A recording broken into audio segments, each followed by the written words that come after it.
Academia RSV VRS. Academy. Shredding papers. The better you look, the more RSV you found in adults. Hello, today I'm going to talk about how RSV disease burden in the older adults is under-ascertained, and I'll be specifically referring to a paper where we've shown through modeling approaches how this under-ascertainment can be impacting our understanding of RSV disease burden in the older adult population. So, what we do know is that the RSV disease burden estimates in older adults are very varied. So there is a 4-year prospective study from Rochester in the US that was published in the New England Journal in 2005 by Ann Falsey and Ed Walsh that showed that among older adults that were hospitalized for RSV with acute respiratory infections, 9.6% of these older adult ARI hospitalizations were positive for RSV. But then we did recently a study in a multi-country study in Europe, the rescue study that was done in this older adult population in Belgium, Netherlands, and the UK, and followed up the older adult population over 2 seasons, 2 years, and we found that there was no RSV hospitalization. And this was active community-based study where we were contacting the older adults on a weekly basis and taking swabs from them. So although we found a lot of RSV infections in the older adult population, none of them progressed to a hospitalization. And then there was a meta-analysis that was done recently in the Rescue, published about 3 years ago, where what we found that the proportion of older adults who were hospitalized for ARI in high income countries, about 4.4% of these were due to RSV. They were positive for RSV. So there's a wide variation which is there in the literature. And there is substantial variation in this disease burden estimates, both for hospitalization and in community burden. But I'm going to focus today on hospitalization alone. The majority of the studies that were included in the literature, either in the meta-analysis or in our modeling approaches, they either use PCR or serology. I think the question is, if we include more samples, what would that do? So what Ann Falsey had shown is that different tests have different positivity rates. For example, she showed that RSV positivity was 3% by culture, 7% by polymerase chain reaction or PCR, 9% by serology. So overall, she said that using a combination of tests, it may be much better because the overall positivity improved to 10%. Now, there is a challenge as well in estimating disease burden in this population. The challenges are that they have a lower viral load in their nasal samples. They have a decreased duration of shedding. There is the upper respiratory specimens. They possibly may not be appropriate for these 2 reasons, that they have a low viral load and decreased duration of shedding. But then the other aspect relates to the older individual themselves, that they may not be seeking care when they have the initial onset of the respiratory infection, or the care seeking is poor. They don't go to hospital at all, and by the time they get to the hospital, they have landed in the hospital either because of a myocardial infarction, let us say, or another respiratory infection, but not due to RSV. So RSV cannot be identified any longer from their respiratory tract. Now, there was a recent systematic review that was done and published in the Journal of Infectious Diseases, where we've shown that addition of another specimen, an additional specimen, even when using the same diagnostic test. So let's say if you're using PCR, that can increase the RSV detection by between 28 and 52%, and that is a substantial variation. So for example, in the systematic review, we report that if we were to compare our sputum versus the nasopharyngeal swab and using PCR, reverse transcriptase PCR, the additional yield is 52%. So sputum is obviously, when combined with swab, is much better. Then you could also look at combining oropharyngeal swabs with nasal swabs. And again, in this systematic review, what we find is that if you use oropharyngeal swab and nasopharyngeal swab and use PCR as a diagnostic test, the additional yield is 28%. Then if you were to combine nasopharyngeal swab with serology, what we find is the additional yield is 42%. So the more tests you add, the more specimens you add, the more likely that you will be able to identify these missed RSV cases. Now, another study that was done in the US where they looked at using multiple specimens from the respiratory tract and looking at what that would do was the study that was done in about 653 individuals in the US where multiple specimens were taken. All of the 653 participants in the study, they were able to give nasopharyngeal swab. Almost all of them, 96%, were able to give a saliva sample because it's very easy to spit into a tube or into a container. But then 43%, so less than half, were able to give a sputum sample. So when you consider the full cohort, then what you find is the RSV prevalence in the overall cohort is about only 1.8%. But when you and just look at the nasopharyngeal swab positivity, but when you were to look at combining the nasopharyngeal swab with the saliva, with or without sputum, because not everyone gave sputum, then the additional yield jumped to 4.3%. So from 1.8% to 4.3%. So that is more than twofold increase. Now, if you were to just restrict yourselves to the people who were able to provide all three specimens and see how each of these different specimens perform. So people who were the 275 people who were able to give a nasopharyngeal swab, saliva and sputum, then what you find is that just using nasopharyngeal swab alone, you don't detect any RSV. But just using saliva alone, 3 RSV samples were considered positive, and just using sputum alone, 5 were considered positive. But if you were to consider combinations, so nasopharyngeal swab and saliva, 1 person being identified as positive, nasopharyngeal swab and sputum, we didn't find any additional case.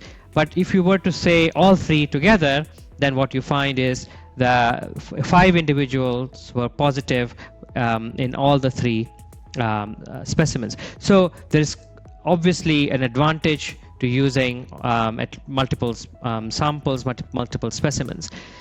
So coming to the paper that I wanted to discuss with you today, where we used modeling approaches to adjust for this under-ascertainment for RSV hospitalization in high-income countries, we did a systematic literature review in 6 databases.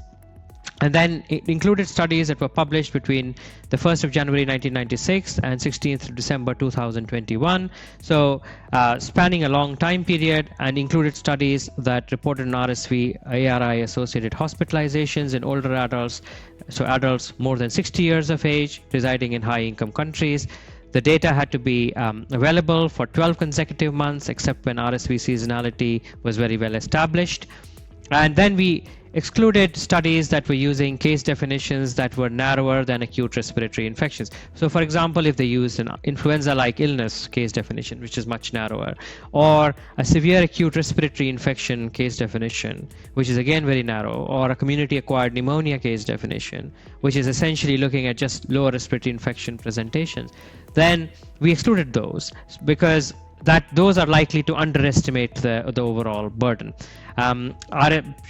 Adults with RSV may not necessarily get into the hospital with lower respiratory infection presentations alone, so not with a lot of cough, difficulty breathing, and sputum production. It could be very varied. It could be that these people have, just cough and difficult breathing, and there's no sputum production at all. The other thing to bear in mind is that we also excluded studies that used modeling approaches, for example, excess hospitalization. So we wanted to use only studies where the RSV burden was directly measured. And then we used a two-step approach for calculating the adjustment ratio for the under-ascertainment. So first, we looked at the calculating the adjustment ratio for the diagnostic test conditioning on the clinical specimen. So what we said is that a combination of PCR, culture, and serology would be gold standard. And then we did adjustment for the clinical specimen while conditioning on the diagnostic test, while assuming that the combination of sputum, saliva, and nasopharyngeal samples when using PCR would be gold standard. So I think these are the important things to sort of bear in mind. And then we accounted for the statistical uncertainty using modeling approaches. So Bayesian approach that sort of is very good at using these and accounting for statistical uncertainties. And then we calculated the adjustment ratio, and then using that adjustment ratio, we were then able to look at the pooled RSV associated ARI hospitalization rate. And in the paper, we mentioned both the adjusted and the unadjusted rates. And I'll come to that shortly. How does that vary? And then we also calculated the pooled proportion of RSV in all-cause ARI hospitalization. Again, we reported the adjusted and the unadjusted rates. So we had 6 studies from high-income countries that reported the hospitalization rates. So when I say hospitalization rates, these rates had to be reported per 100,000 population over 60 years of age. And the unadjusted rate was 157 per 100,000 in this population. And that translates to about 356,000 hospitalizations annually in high-income countries. Then when we looked at the adjusted rate is about 347. So there's a twofold increase that happens. And it's 347 per 100,000 in the adults over 60 years of age, and that translates to a number of 787,000 older adults being hospitalized from RSV in high-income countries alone. Now, if you were to use another set of data, which is the studies that report the proportion positive in ARI hospitalization, so what proportion of RSV positives are found in adults who are hospitalized for acute respiratory infections, the unadjusted rate is 7.9%. But the adjusted rate is more than twofold higher. It's about 16.5%. So what does that translate to? So the unadjusted number in this population is about 267,000 hospitalizations in older adults aged over 60 years.